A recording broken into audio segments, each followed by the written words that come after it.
But in the days to come, many questions will be asked, including, could those attacks have been prevented? Well, NDTV can now tell you, intelligence agencies picked up an intercept between a Lashkar-e-Taiba militant and a suspect in Bangladesh. They were talking about arranging 5 international SIM cards.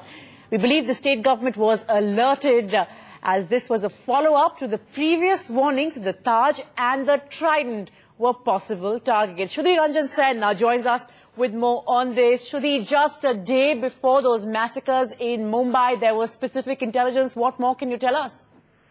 Well, Natasha, what I've heard from my sources in the security agencies is the fact that there was an intercept that was picked up between Yusuf Muzammil and Yahya Mujahid of Bangladesh, both of who are known to be LET activists, and the intercept had a very specific thing that arranged for 5 separate SIM cards for us. Now, the alert that was put out was that we really do not know why they're asking for 5 SIM cards, but please be alert.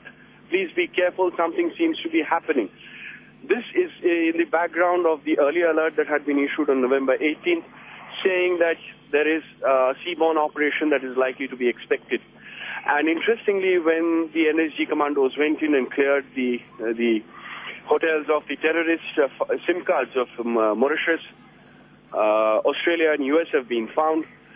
And what security agencies are now concluding is either it has been provided to them at, when they landed in Bombay, or they would have been carrying these SIM cards with them, which have been activated. But it's a fact that this has been circulated across, and they were told, the states were told, agencies were told, the Coast Guard, Navy, everyone was told that please be careful. Something seems to be happening. Please be vigilant. Natasha. Right, Shudhi, very quickly. So is it then the understanding that these attacks, in fact, could have been prevented? There could have been some sort of action that could have been taken, something that could have been done?